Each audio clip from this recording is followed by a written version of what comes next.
जय श्री कृष्ण। राधे राधे। नमस्कार दोस्तों, स्वागत है आपका हमारे YouTube चैनल ज्ञान टीवी में। दोस्तों, वीडियो को प्यारा सा लाइक और अपने दोस्तों के साथ शेयर जरूर करें। पूजा घर में 3 चीजों का रखना होता है अशुभ। धन का हो जाता है नाश। मां लक्ष्मी ऐसे घर का कर देती है त्याग। इसी के साथ इस वीडियो में हम जानेंगे उन 3 विशेष चीजों के बारे में जिनका पूजा घर में होना है बेहद आवश्यक। अगर घर में सुख, समृद्धि व धन की कामना करते हैं तो ये 3 चीजें पूजा घर में होनी जरूरी। स्वयं भगवान श्री कृष्ण ने बताया है, प्रत्येक मनुष्य अपने घर में एक छोटा सा पूजा घर अथवा मंदिर अवश्य बनाता है, जिसके अंदर वह अपने सभी प्रिय देवी देवता तथा उनसे जुड़ी महत्वपूर्ण चीजें श्रद्धा भाव के साथ रखता है। वह अपने मंदिरों में देवी देवताओं की तस्वीरें, पूजा पाठ का सामान इत्यादि चीजों को भी रख देते हैं। परंतु हमारे शास्त्रों में मंदिर के अंदर कुछ चीजें रखना जितना फलदायक होता है, उतना ही कुछ चीजों का रखना अमंगल और अशुभ होता है। ये कुछ वस्तुएं ऐसी हैं जिनसे घर में नकारात्मकता बनी रहती है और लड़ाई झगड़े, क्लेश और नुकसान ही नुकसान होता है। आज हम जानेंगे ऐसी ही अशुभ चीजों के बारे में जिन्हें कई लोग जाने अनजाने में घर के मंदिर में रख देते हैं। अगर आपके भी मंदिर में ऐसी चीजें रखी हुई हैं तो उन्हें तुरंत वहां से हटाकर किसी दूसरे स्थान पर रख दें, लेकिन पूजा घर में भूल से भी ना रखें। लोग ऐसा इसलिए करते हैं क्योंकि उन्हें लगता है कि ये चीजें धार्मिक हैं और इनकी भी पूजा की जानी चाहिए। भगवान श्री कृष्ण कहते हैं कि कलयुग में मनुष्य कुछ अशुद्ध चीजों को धार्मिक मानकर उनकी पूजा करेगा, जिसे शास्त्रों में वर्जित माना गया है। भगवान श्री कृष्ण ने इसकी भविष्यवाणी पहले ही की हुई थी कि कलयुग में मनुष्य अधार्मिक और अशुभ चीजों की भी पूजा करेगा। तो चलिए जान लेते हैं हमें हमारे पूजा घर में कौन सी चीजें रखनी चाहिए और कौन सी नहीं। दोस्तों, सबसे पहली बात, दीपक और धूपदान। दोस्तों, भारत की परंपरा मिट्टी से जुड़ी हुई है, इसीलिए मंदिर में पारंपरिक मिट्टी का दीपक अवश्य होना चाहिए। अगर आप मिट्टी का दीपक नहीं रख सकते हैं तो धातु के दीपक का उपयोग करें। अगर भगवान में आपकी आस्था ज्यादा हो तो आप उपला रखकर गुड़ और घी का धूप भी दे सकते हैं। ऐसा करने से घर में सुख शांति बनी रहती है। दूसरी चीज है स्वास्तिक। घर के मंदिर में स्वास्तिक अवश्य होना चाहिए। या तो आप इसे रोली से बना लें, क्योंकि स्वास्तिक आपके घर की शक्ति, सौभाग्य, समृद्धि और शुभता का प्रतीक माना जाता है। यही मुख्य कारण है कि कोई भी शुभ कार्य करने से पहले स्वास्तिक का चिन्ह अवश्य बनाया जाता है। तीसरी चीज है कलश। भगवान श्री कृष्ण कहते हैं कलश सुख और समृद्धि का प्रतीक है। अपने मंदिर में रोली कुमकुम से स्वास्तिक बनाकर उस पर मंगल कलश अवश्य रखें। ऐसा करने से घर में सदैव समृद्धि बनी रहती है और ऐश्वर्य की प्राप्ति होती है। चौथी चीज है शंख। बहुत ही कम लोग जानते हैं कि शंख की उत्पत्ति समुद्र मंथन के 14 रत्नों के साथ हुई थी। इसी कारण से शंख मां लक्ष्मी को अत्यंत प्रिय है। शंख की ध्वनि से सकारात्मक ऊर्जा का भी संचार होता है, इसीलिए मंदिर में शंख अवश्य होना चाहिए। शंख की घर में उपस्थिति से मां लक्ष्मी भी प्रसन्न होती है और उस घर में कभी भी धन की कमी महसूस नहीं होती। पांचवी चीज है घंटी। मंदिर में आपने घंटी अवश्य देखी होगी, क्योंकि घंटी को शुभ माना जाता है। इसीलिए जिस घर के मंदिर में घंटी की आवाज होती है वहां का वातावरण शुद्ध और पवित्र बनता है। जिस घर में पूजा के दौरान घंटी बजाई जाती है उस घर के आसपास की सभी नकारात्मक शक्तियां दूर हो जाती हैं और साथ ही सुख समृद्धि के द्वार खुलने लगते हैं।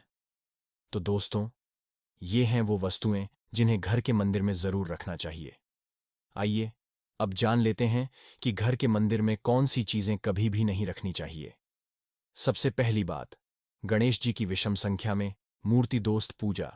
घर में कभी भी गणेश जी की मूर्ति 1, 3 अथवा 5 ऐसी विषम संख्या में न रखें।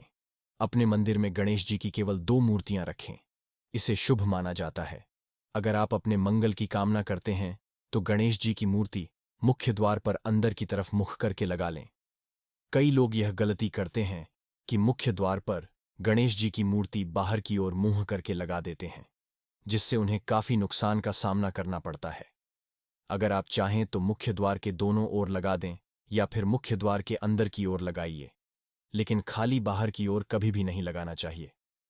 दूसरी चीज, टूटे हुए चावल। अपने मंदिर में कभी भी टूटे हुए चावल न रखें। इसके साथ ही पुराने चढ़ाए हुए चावल अधिक समय तक न रखें। ये नकारात्मक ऊर्जा फैलाते हैं। यह बात भी ध्यान रहे कि आप मंदिर में रखने वाले चावलों का इस्तेमाल हल्दी में भिगोकर ही करें। इससे अधिक शुभ परिणाम मिलेंगे। तीसरी चीज है पूर्वजों की तस्वीर। अगर आपके घर के मंदिर में आपने पूर्वजों की तस्वीर रखी हुई है तो उसे तुरंत वहां से हटा दें, क्योंकि वास्तुशास्त्र में पूजा घर में मृत परिजनों की तस्वीरें रखना अशुभ माना जाता है। इससे अशुभ परिणाम प्राप्त हो, किंतु उनका स्थान देवताओं के बराबर नहीं है। मृत परिजनों की तस्वीर घर के पूजा घर में रखने से पूजा घर का वातावरण भी नकारात्मक बन जाता है। मृतक परिजन पूजनीय और सम्माननीय हैं, जिसका अशुभ परिणाम हमें भुगतना पड़ता है।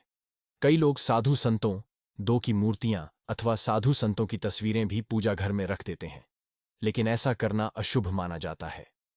अगर आप किसी साधु संत को मानते हैं तो उनकी तस्वीर दीवार पर लगा सकते हैं, लेकिन पूजा घर में भूल से भी न रखें। भैरवजी और शनिदेव की मूर्ति तो घर के मंदिर में भैरवजी, शनिदेव अथवा काली माता की मूर्तियां भी नहीं रखनी चाहिए। इसी के साथ ही माता लक्ष्मी की खड़ी हुई मूर्ति की भी पूजा नहीं करना चाहिए। माता लक्ष्मी सदैव ही बैठी हुई मुद्रा में होनी चाहिए। तो इस प्रकार से हमें पूजा घर में इन मूर्तियों को नहीं रखना चाहिए। आइए अब जानते हैं उन विशेष वस्तुओं के बारे में जो आपके पूजा घर में जरूर होनी चाहिए। इन चीजों के पूजा घर में होने से घर में होती है धन की वर्षा, मां लक्ष्मी करती है ऐसे घर में स्थायी रूप से वास। दोस्तों, पहली चीज है गंगा जल। हमारे शास्त्रों में गंगा जल को अत्यंत पवित्र माना गया है। इसीलिए पूजा घर में गंगा जल का होना अत्यंत आवश्यक है। गंगा नदी सभी पापों को नष्ट करने वाली तथा सभी व्याधियों का नाश करने वाली है। इसीलिए अगर आपके पूजा घर में एक तांबे के छोटे से पात्र में आप गंगा जल भरकर रखते हैं तो इससे आपके पूजा घर की शुद्धता बनी रहेगी और आपको आपकी पूजा का संपूर्ण फल प्राप्त होगा। दोस्तों, दूसरी चीज है कलश। शास्त्रों में कलश को पूर्णता का प्रतीक माना गया है। चाहे वह सत्यनारायण की पूजा हो, दीपावली हो, नवरात्रि का पर्व हो या फिर किसी भी प्रकार का उत्सव हो तथा मांगलिक कार्य हो, कलश की स्थापना किए बिना सब कुछ अधूरा माना गया है। पूजा में कलश का उपयोग देवताओं का आवाहन करने के लिए किया जाता है। ईश्वर के सामने तांबे के कलश में पानी भरकर रखना इतना शुभ होता है कि अगर हम अपनी रोज की पूजा करते समय भगवान के सामने तांबे के कलश में पानी भरकर रखें तो उसका चमत्कारी प्रभाव हमें अवश्य देखने को मिलता है। इसीलिए मुख्य रूप से तांबे के कलश का उपयोग करें। पूजा में अगर किसी सामग्री की कमी रह जाए तो परेशान ना हो या पूजा बीच में न छोड़ें। ऐसे में भगवान को चावल और फूल चढ़ाएं और मन में ही उस चीज का ध्यान करें। प्लास्टिक की बोतल में या किसी भी पवित्र धातु के बर्तन में गंगा जल कभी भी नहीं रखना चाहिए। पवित्र धातु जैसे एल्यूमिनियम और लोहे से बने बर्तन गंगा जल तांबे के बर्तन में रखना शुभ रहता है। केतकी का फूल शिवलिंग पर अर्पित नहीं करना चाहिए। किसी भी पूजा में मनोकामना की सफलता के लिए दक्षिणा अवश्य चढ़ानी चाहिए। मां लक्ष्मी को विशेष रूप से कमल का फूल अर्पित किया जाना चाहिए और अगर आप यह शुक्रवार के दिन करते हैं तो कई गुना लाभ मिलता है। इस फूल को 5 दिनों तक जल छिड़क कर पुनः चढ़ा सकते हैं। हमेशा इस बात का ध्यान रखें कि कभी भी दीपक से दीपक नहीं जलाना चाहिए। दोस्तों, शास्त्रों के अनुसार जो व्यक्ति दीपक से दीपक जलाते हैं वह रोगी होते हैं। घर के मंदिर में सुबह और शाम को दीपक अवश्य लगाएं। एक दीपक घी का और एक दीपक तेल का जलाना चाहिए। पूजा में दीपक सही जगह रखना चाहिए। घी का दीपक हमेशा दाईं तरफ और तेल का दीपक हमेशा बाईं तरफ रखें। जलपात्र, घंटा, धूपदान जैसी चीजें हमेशा बाईं तरफ रखनी चाहिए। तो दोस्तों, आज की वीडियो में इतना ही। आशा करता हूं हमारे द्वारा बताई गई जानकारी आपको पसंद आई होगी।